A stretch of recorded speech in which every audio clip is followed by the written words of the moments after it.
Hey, this is Matt. Once again, welcome back to another video. This is another paid request, this time from Arthur. Thank you so much for that. For those interested in requesting any type of videos or topics, reactions, commentaries, what have you, feel free to send it either directly to my PayPal or join my Patreon. Both links are down below in the info box.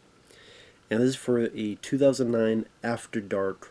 Remember those movies? The After Dark festivals, After Dark, or that, or you had the 8 films to die for.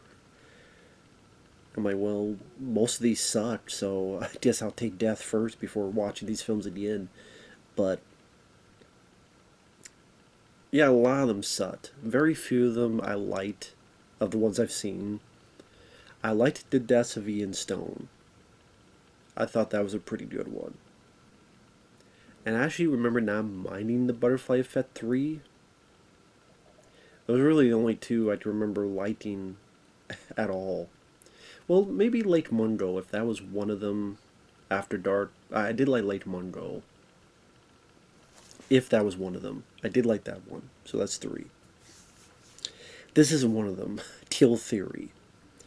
Now, it's directed by Chris Moore, and I knew that name sounded familiar. He was the guy who produced Good Will Hunting and Feast, and he was one of the guys behind Project Greenlight, which is him, Ben Affleck, Matt Damon had this show where it would show the making of a film, from script approval to director to making the film, and there was a couple seasons of that. One of them was about the making of Feast.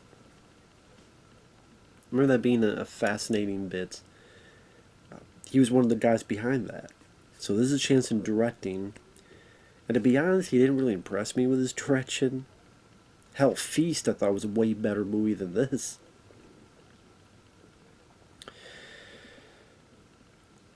Pretty much, it starts out with this guy seeing this psychiatrist. Apparently he was one of 3 that were mountain climbing. He cut the rope. The other 2 died. And he says anybody would have done the same. He's like, well, blah, blah, blah, blah. You're not in jail, but at the same time, you're on watch. Something about the psychiatrist, what he said, pisses off this guy. So then he goes off and he finds these college kids. Of course, you got these college kids, they go to a lake in the middle of nowhere. Seen that all before. And the characters aren't that likable. They're either obnoxious, or they're yelling, or they're screaming at each other, or they're saying dialogue that you give a rat's ass about. Not likable at all. And then one point, someone gets their throat slit and is thrown through the window, and they get this message for the remaining, I think 7 of them, saying, you guys must kill each other until one's alive by 6 a.m. I guess to prove his theory that anyone would have done the same that I did, and that when push comes to shove, anybody's willing to kill someone to save themselves. But here's the funny thing. He proved that shit wrong at the beginning. Because we see this video footage where this girl is tied up or duct tape. Mouth has duct tape. They have a gun to shoot this guy, who is one of the most annoying guy in the movie. Because this guy's overweight. I guess because he's overweight, he's crying and screaming and scared and a chicken shit. But anyway, the killer goes, you shoot him or you die. So instead she tries to shoot the killer. The killer grabs her, kills her. So I'm like, didn't she just prove your theory wrong, dude? She just proved your theory wrong. Yeah, eventually you'll find someone who's an asshole and then will kill people for themselves to survive. But you said that literally at the beginning with the psychologist like, well, wait a minute. That's not what you said here. You said before that anyone would have done the same thing. And this right here proved your theory wrong. This girl had they could have killed this guy, but instead tried to kill you. You killed her for it. She proved your theory wrong, dude. So boom, the movie's over. Goodbye. No, instead, the remaining 7 are again yelling and screaming, and they're being obnoxious. They're trying to figure out what to do. This guy, there's a rifle they had. This killer stole it. Number one, what's to say that this guy would actually let you live anyway? He could be saying, yeah, you guys kill each other until there's one alive and I'll let them go. And then, oh, sight, I was lying. Because, I mean, they're a killer, but they can't be a liar. Because lying is worse than killing? Lying is worse than murdering someone? I never understood that in movies where they're murdering someone, but oh my god, they lied too? They're a liar too? I know you're a murderer, but you're a liar too? Oh shit. And also, he just proved the whole theory was bullshit because he...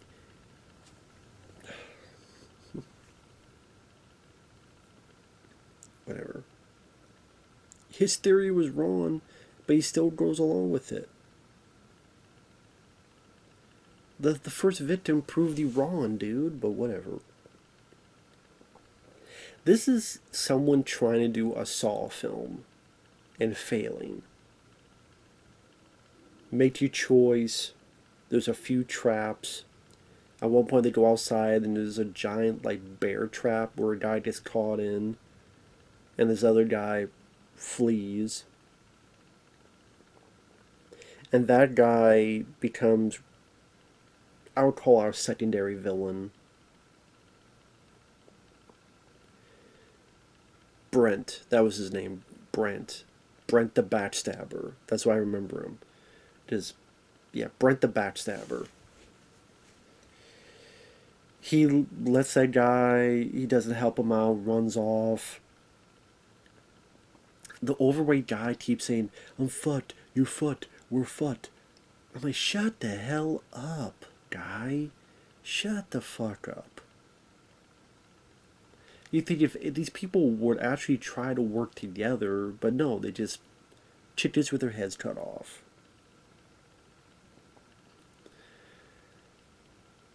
They tried to get into a van, and there's a guy who was in the bear trap. He got out, and the killer goes, you better kick him out, otherwise you all die. But again, wouldn't that prove his theory wrong? That anyone would do it? So,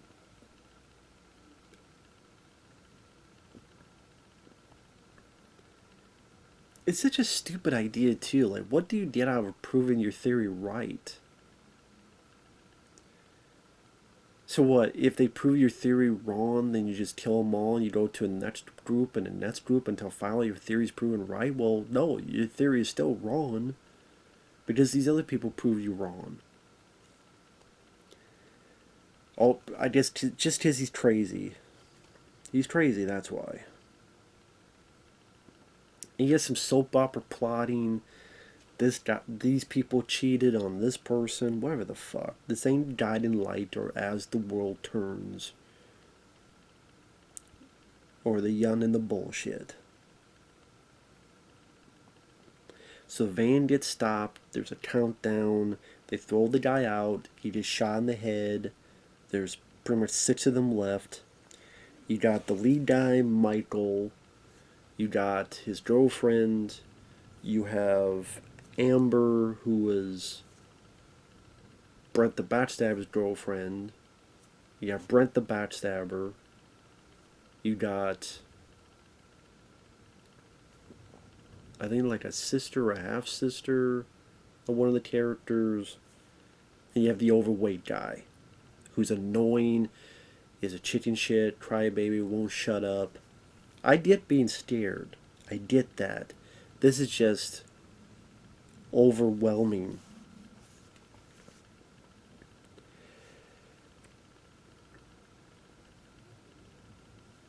So Brent tries to drown one of the characters and thinks he's drowned her, goes back. I don't spoil it because I don't care. Spoilers. Because the film I don't think is that scary. There's a couple little gore dads, but you've seen much gorier movies, much more violent movies. The plot, I mean, you might as well just go watch a Saw film if you want that kind of plot. Or The Collector and the Collection, which I enjoyed much more than this. The characters are not that likable. Unless you want to hear a bunch of people yell and scream or be obnoxious, like I repeated. The killer, I mean, you hear his voice early on, and you even see a picture of one of the three individuals, so you already know who he is from the get-go, so there's no mystery to that. You could call it fairly predictable. So what does this film really offer?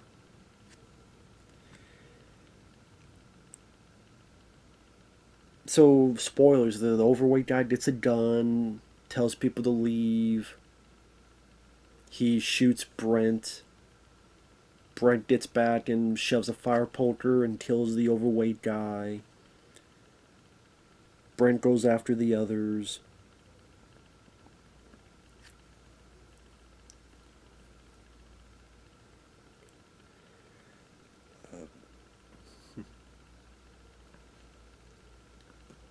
I'm trying to think what the hell else. I can't even remember what the fuck else happens with some of the other characters.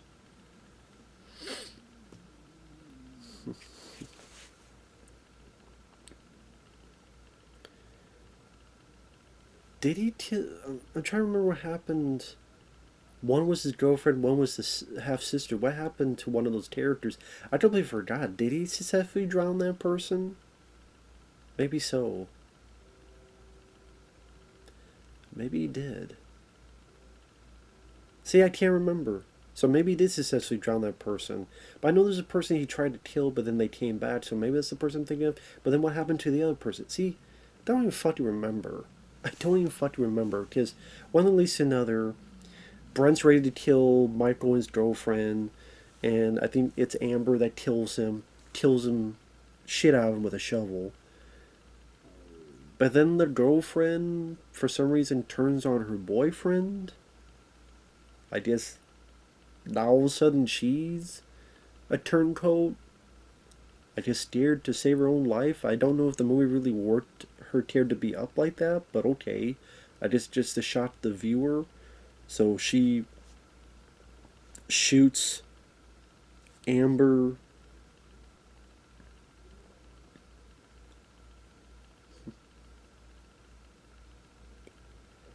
Or shoots.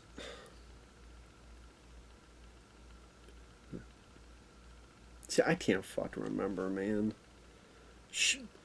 Someone killed the guy, Brent, with a shovel. And see, these characters are just so uninteresting. It shows how much of a fuck I gave about the story. Brent tried to drown someone, and then someone wasn't dead, and then someone killed Brent with a shovel, and then the girlfriend turned on her boyfriend and severely wounded him.